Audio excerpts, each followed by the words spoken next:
നമസ്കാരം. പ്രയാഗ്രാജിൽ നടക്കുന്ന കുംഭമേളയിൽ എന്തെങ്കിലും തരത്തിലുള്ള അപകടങ്ങൾ നടക്കാൻ വേണ്ടി പ്രാർത്ഥിക്കുന്ന ഒരു കൂട്ടം ജിഹാദികളുള്ള നാടാണ് നമ്മുടെ ഇന്ത്യ എന്ന് ആരെങ്കിലും പറഞ്ഞാൽ അതിനെ പൂർണ്ണമായി തള്ളിക്കളയാൻ കഴിയുകയില്ല. കാരണം കുംഭമേളയിലെ അപകട വാർത്ത പുറത്തു വന്നപ്പോൾ സോഷ്യൽ മീഡിയ പോസ്റ്റുകളിൽ ചിരിക്കുന്ന ഇമോജികൾ ഇട്ടും കമന്റുകൾ ഇട്ടും ഒക്കെ ആഘോഷിക്കുന്നവരെ നമുക്ക് ചുറ്റിനും കാണാൻ കഴിയും. കേരളവും അതിനൊട്ടും പിന്നിലല്ല.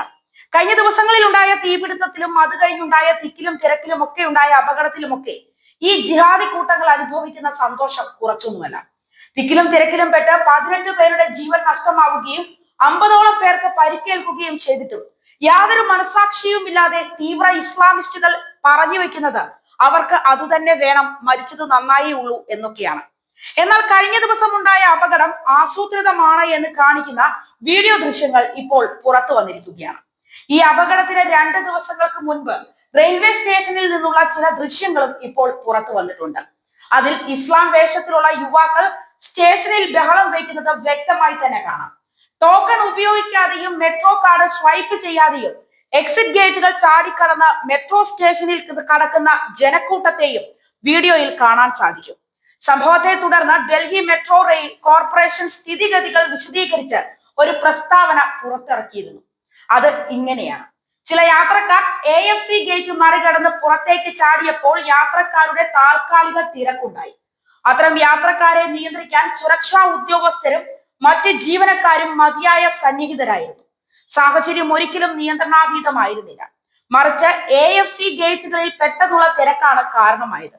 ചില യാത്രക്കാരുടെ താൽക്കാലിക പ്രവൃത്തിയായിരുന്നു അത്. ഈ പ്രസ്താവനയിൽ നിന്ന് വ്യക്തമാണ് ഇത് ആസൂത്രിതമാണ് എന്നുള്ളത്. വൈറൽ വീഡിയോയിലെ സംഭവം ഫെബ്രുവരി 13-ാം തീയതി ഡൽഹി മെട്രോയുടെ വയലറ്റ് ലൈനിലെ ജുമാ മസ്ജിദ് മെട്രോ സ്റ്റേഷനിൽ നടന്നതാണ് എന്നാണ് DMRC പറയുന്നത്. അപകടം നടന്ന ദിവസവും ഇത്തരം സംഭവങ്ങൾ നടന്നിട്ടുണ്ടോ എന്ന കാര്യം അറിയാൻ ഇന്നലത്തെയും CCTV ദൃശ്യങ്ങൾ പ്രത്യേക അന്വേഷണ സംഘം പരിശോധിക്കാൻ തീരുമാനിച്ചിരിക്കുകയാണ്. ഈ സംഭവത്തിൽ ഗൂഢാലോചനയുണ്ടോ എന്നും അന്വേഷിച്ചു വരികയാണ്. അതേസമയം കുംഭമേളയിൽ അപകടം UP-യിലെയും കേരളത്തിലെയും തീവ്ര ഇസ്ലാമിസ്റ്റുകൾ ആഘോഷമാക്കുകയാണ്. ജനുവരി 13-ാം തീയതി തുടങ്ങിയ കുംഭമേളയെ കുറിച്ച് കാര്യമായ റിപ്പോർട്ടുകൾ ഒന്നും തന്നെ ചെയ്യാത്ത കേരളത്തിലെ അടക്കമുള്ള മാപ്രകൾക്ക് അപകട വാർത്ത റിപ്പോർട്ട് ചെയ്യാനുള്ള ശുഷ്കാന്തി കുറച്ചൊന്നുമല്ല.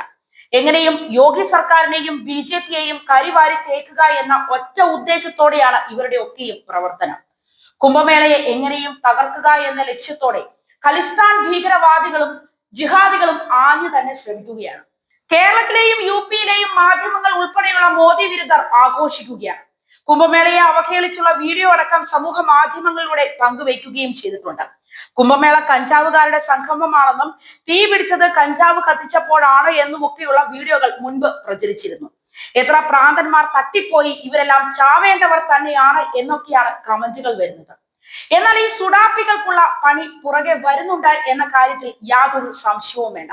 അപ്പോൾ ഇന്ത്യയിൽ നിന്ന് തന്നെ ഒരുപക്ഷെ ഓടി ഒളിക്കേണ്ടി വരുമെന്നും ഉറപ്പാണ്. മനഃപൂർവ്വം സൃഷ്ടിക്കപ്പെട്ട കുംഭമേളയിലെ ഈ അപകടങ്ങൾക്ക് പിന്നിൽ ഖലിസ്ഥാൻ ഭീകരവാദികളോ ജിഹാദികളോ ആണ് എങ്കിൽ അവരിനി മരണം മുന്നിൽ കണ്ട് തന്നെ വേണം ജീവിക്കാൻ. കാരണം ഇതിനു വേണ്ടി പ്രവർത്തിച്ചവരെ ഒരിക്കലും വെറുതെ വിടില്ല എന്ന് യോഗി ആദിത്യനാഥ് പറഞ്ഞിരിക്കുകയാണ്. അപകടം പറ്റുമ്പോൾ പരിക്കേൽക്കുന്ന മനുഷ്യർക്കെല്ലാം വേദന ഒരുപോലെ തന്നെയാണ്. വർഷാവർഷം നടക്കുന്ന ഹജ്ജ് വേളകളിൽ എത്രയോ ആളുകൾ പല അപകടങ്ങളിലായി മരണപ്പെടുന്നുണ്ട്.